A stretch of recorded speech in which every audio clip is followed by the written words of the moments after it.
Well, good morning, everyone. I'm Jody Golden. I'm a co-chief of staff for the Lieutenant Governor Crouch, filling in for her this morning. And I'm going to call the May 2021 meeting of the IHCDA Board of Directors to order.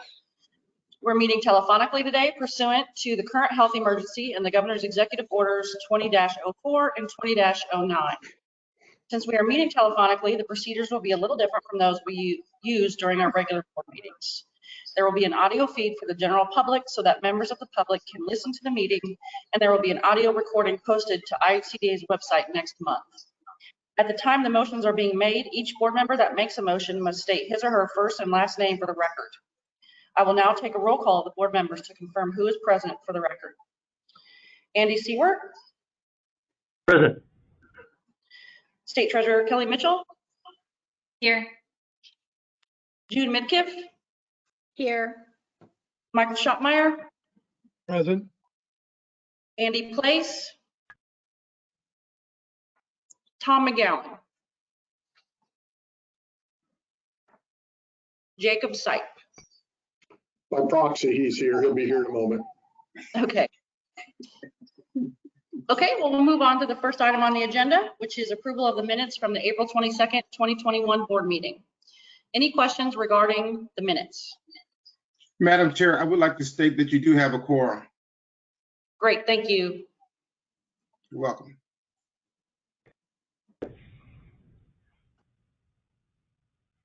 Okay, may I have a motion to approve the minutes? So moved. I'll second. Okay, we have a motion, we have a second. All those in favor? Aye. Aye. Aye. Any opposed?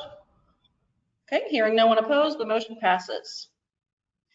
We'll move on to the real estate portion of the agenda. Please welcome Peter Nelson to present a recommendation regarding bond volume 4% credits for the Carolyn Mosby Apartments.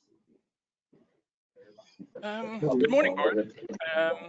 As mentioned, I am here this morning to recommend bond volume and tax credits for Carolyn Mosby Apartments.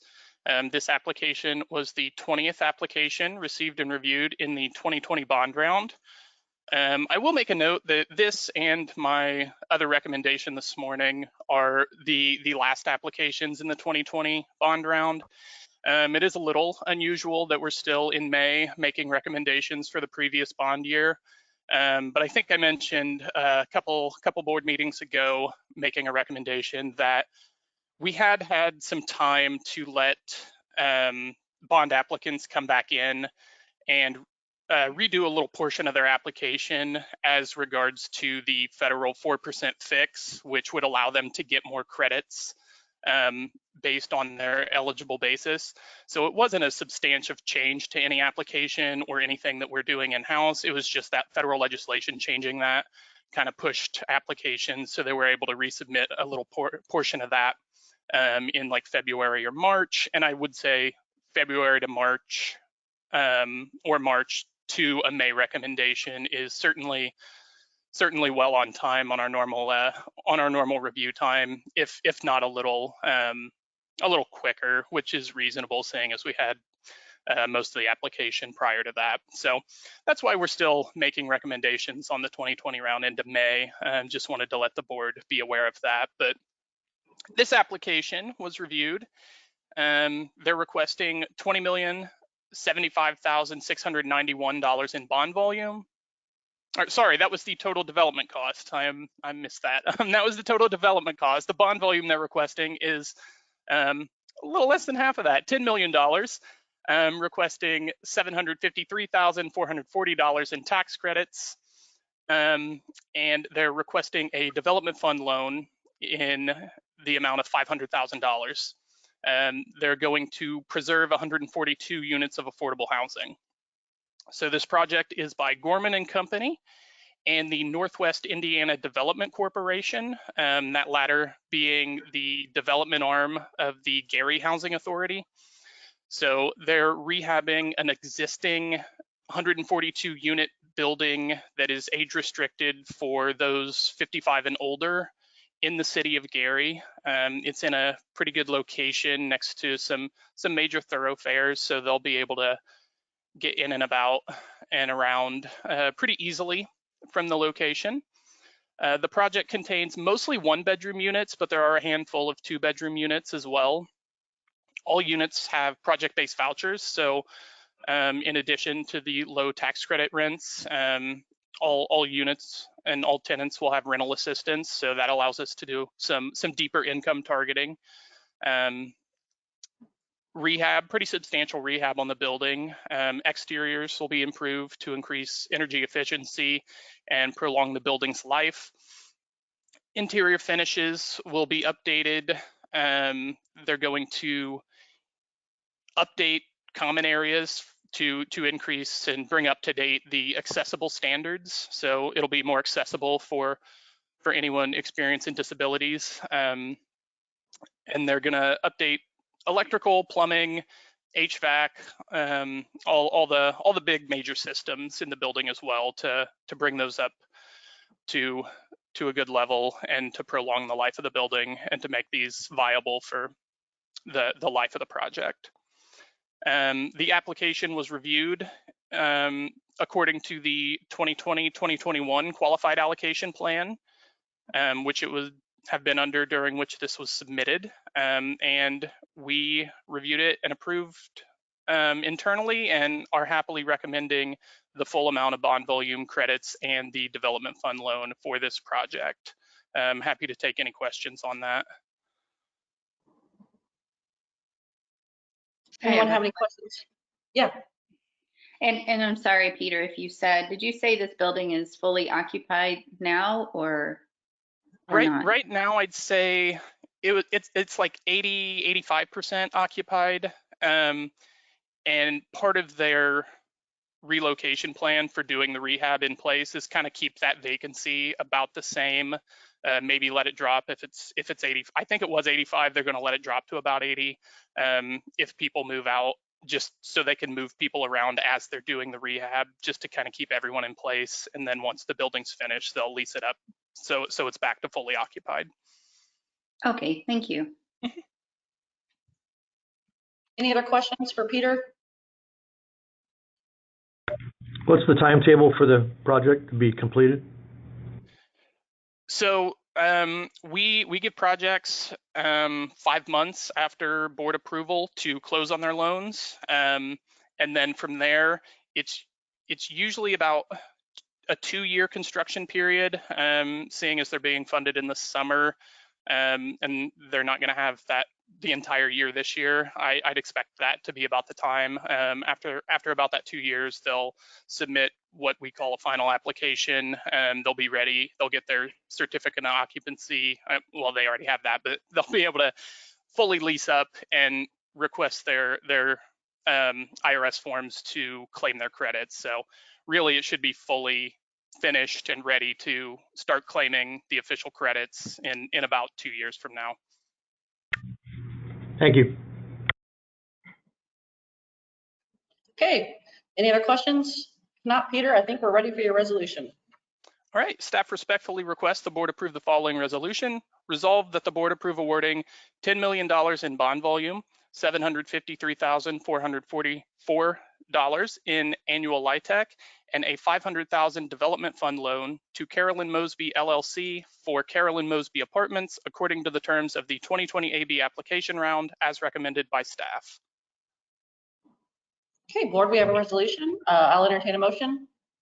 So moved. Oh, I'll second. Okay, we have a motion and a second. All those in favor? Aye. Aye. Any opposed? Hearing no one opposed, the motion passes. Thank you, Peter. We'll go, I guess, Peter, you're up again to present another recommendation regarding the bond volume 4% credits for Foster's Landing Apartments and Pershing Place Apartments. Yes, so this is the 21st application and final application we received in the 2020 round. This project is a total development cost of not quite $11 million. They are requesting $7.7 million in bond volume, $474,405 in LIHTC, and they are rehabbing 114 units of affordable housing. So Buckingham Foundation is proposing the rehab of 2 existing multifamily developments. One is in Newcastle, that's the Foster's Landing portion, and the other is in Indianapolis, that is the Pershing Place portion. So Foster's Landing is an existing tax credit project in its extended use period. So they are eligible to come in for resyndication, an additional allocation of credits. And that is a fairly common thing we see with projects coming in. So that is the Newcastle portion. So it's preservation of 90 units. It is 1, 2, 3, and 4 bedroom units. It is a mix of garden style and townhome units. And the Pershing Place in Indianapolis, it's a single building with 24 1-bedroom units. It's over on the just the west side of Indianapolis, kind of by White River and 16th Street, so on the near west side. But the rehab of both of these projects consists of pretty standard rehab, replacing roofing systems like HVAC, water heaters, interiors like countertops and flooring. Both are going to see upgrades to amenities. Both will have community rooms, laundry rooms, picnic area. The Foster's project has a walking trail. It's on the east side of Newcastle, so it'll have a walking trail kind of more into the city.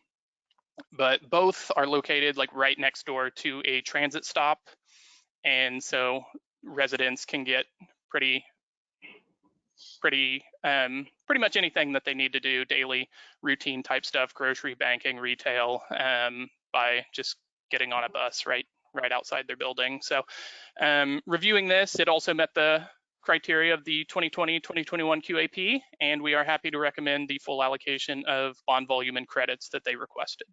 Happy to take any questions. Any questions for Peter? Okay, Peter, I think we're ready for your resolution.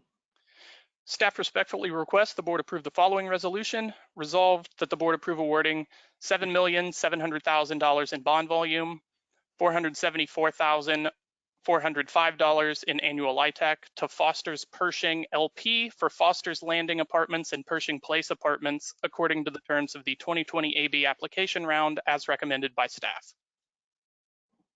Okay, board, we have a resolution. Can I hear a motion? This is Kelly. I'll move to approve.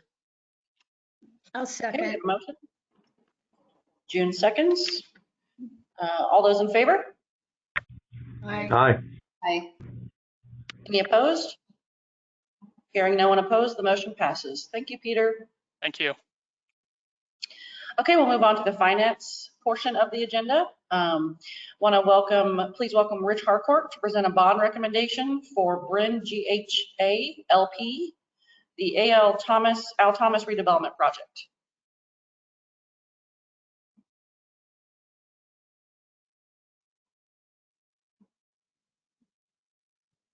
You're muted, Rich.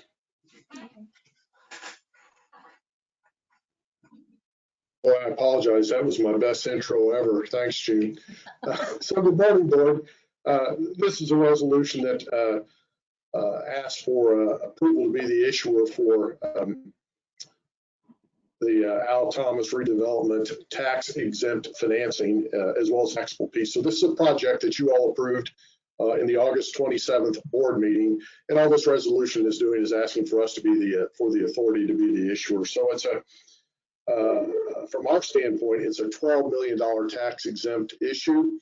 IFA did kick in another $4.5 million of tax exempt capacity volume as well to take it to 16.5, and then there's a $2 million taxable piece. But again, all we're being asked to do here is be the issuer. It is a conduit financing. It's non-recourse, no liability back to the to IHCDA. And again, you all approved this on August 27th. So the staff recommends the board approve issuance of the Series 2021 multifamily housing revenue bonds, parentheses, the Al Thomas redevelopment project, close parentheses, pursuant to the resolution attached hereto as Exhibit A. Okay, board, do you have any questions? And Rich, was that the resolution? If you'll allow me to read it, please. Yep, Staff please. respectfully return the following resolution. Resolved that the board approve the Series 2021 multifamily housing revenue bonds, parentheses, Al Thomas redevelopment project, close parentheses, pursuant to the resolution attached here to as Exhibit A as recommended by staff. Okay, board, we have a resolution. I'll entertain a motion. So moved, Mike Shopmeyer. Have a motion. Do I hear a second? Andy Cyward, second. Thank you. All those in favor? Aye. Aye. Any opposed? Okay, hearing no one opposed, the motion passes. Thank you, Rich. Thank you, board. We'll move on to the executive portion of the agenda. So please welcome Jacob Syke to present an executive update.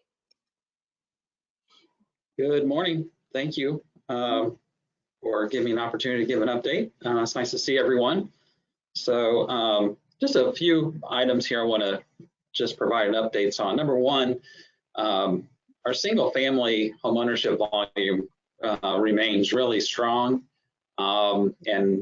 Actually last year was our best year on record, and we're really surpassing even last year's numbers in the first quarter of this year. So let me just give you an example of where we've been over the last 2 years and where we are as of today. So in 2019, our volume was just over, a shade over 102 million at this time. And then in 2020, we were at around 127 million in volume. Already this year, last year we had 902 loans at this time. This year we're at 1,107 loans on our mortgage volume, and we are right up against 175 million already this year.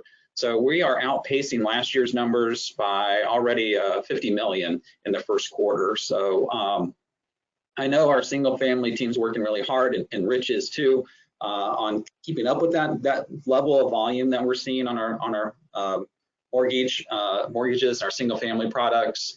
And you know, obviously the changes that we made to enhance our products and make them very competitive with our participating lenders and listening to them has really clearly has paid off. And these are very attractive mortgage products specifically for our first-time home buyers. And we recognize the challenges that are out there for a first-time home buyer with limited inventory and escalating costs when it comes to pricing on mortgages today. So even though we still have a really good, strong, low interest rate environment, there are other challenges that are out there. So, but clearly our product is a very popular across our state. So in addition to that, this 2021B single family mortgage series that we're ready to close the end of June, our anticipated closing date is June 28th.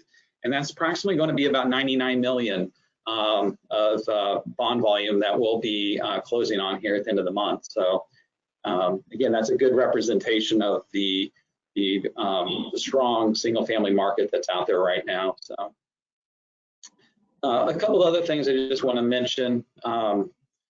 Within the last probably 3 weeks, I've had the opportunity to get back out and to start to attend open houses. We've had a lot of open houses recently. We've had multiple groundbreakings that are taking place across our state. And I think those open houses are obviously contributed to the continuation of construction work during the pandemic. And so these are now coming online in a time in which we desperately need new affordable housing across our state. So it's good to see open houses and groundbreakings that are placed regularly at a fast pace right now. So that's good news. One of the other things that happened last week as it relates to kind of a groundbreaking and kind of goes back to Peter Nelson's board presentation on preserving affordable housing.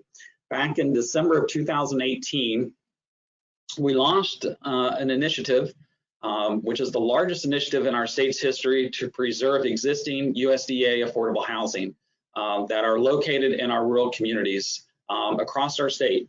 And it was focused on increasing, not just preserving affordable housing, but also increasing quality of life for those residents and also decreasing their cost of living for these individuals and families, and doing that through multiple different ways: energy, consumption, transportation, housing cost, all of those things we were really focused in on.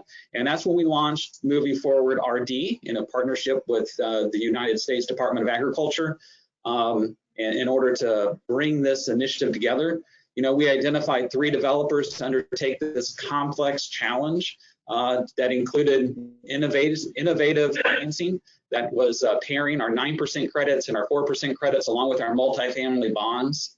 And those 3 teams that were willing to take on this challenge was Justice Property Management in partnership with Greystone Affordable Housing Development. They were focused on 336 units at 14 properties. Woda Cooper Companies, 178 units and 10 properties, and Biggs Development was really focused on 159 units at 11 properties. Last week, Justice Property became the first team to close on their financing, which is just over $45 million of investment that will go into our rural communities to preserve just around 336 affordable units at 14 properties in 10 counties across Indiana. These are substantial renovations at these properties to ensure that they remain affordable for the next 30 years. And on average, we're looking at about $44,000 per unit that will go in to both the interior and exterior improvements and modernization of these properties. So it's one of the things that I'm really, really proud of that we here in Indiana have taken a lead on to preserve these rural housing, our existing affordable housing across our state. And most of these are in our rural communities that see obviously challenges with investment. So we have 2 more developed teams that are getting set to close on theirs as well. And I'll continue to give updates on those when they do close. So I'm really proud of this initiative that we have in place. So just real quick before we end, just a reminder to the Development Fund Committee that we do have a meeting immediately following today's board meeting. And the next board meeting is on June 24th at 10 a.m. Eastern. And location on that one's to be determined. We'll see. We may have an in-person meeting, or we may go with a virtual meeting. But the location on the June board meeting is yet to be determined, and we'll share that information with you once we learn the location. So hopefully we can give you a couple weeks heads up on if this will be in person or virtual. So with that, Madam Chair, I'll turn it back over to you. Happy to answer any questions if there is from any of our board members. So thank you for giving me the opportunity. Michael? Don't we have to adopt a policy now that the executive orders are coming off where some of us have to be present for the meetings? And are we looking at a policy, David, on what we're going to do? The sooner, obviously, we get that, the better for someone like me that's now 2.5 hours away. Are there any thoughts of where we're leaning? Sure, we do have a policy in place in which we did implement back on March 2020. We do have a policy. If we need to update that policy, we certainly can do that. I think there's a certain number of board members that need to be in one location.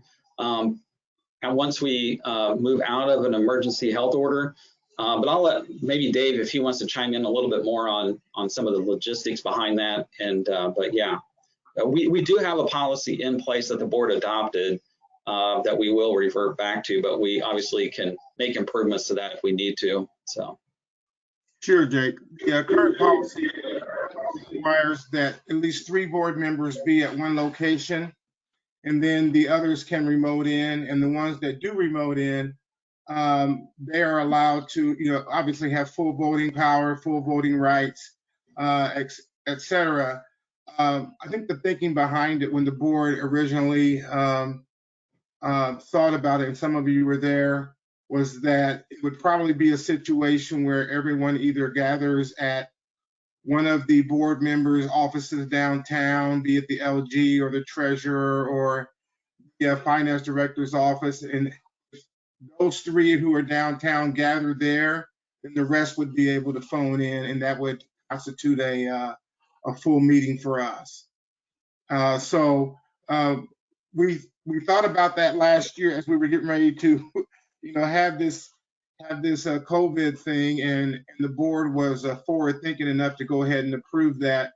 If you guys would like, I can send you a copy of that that policy that you guys approved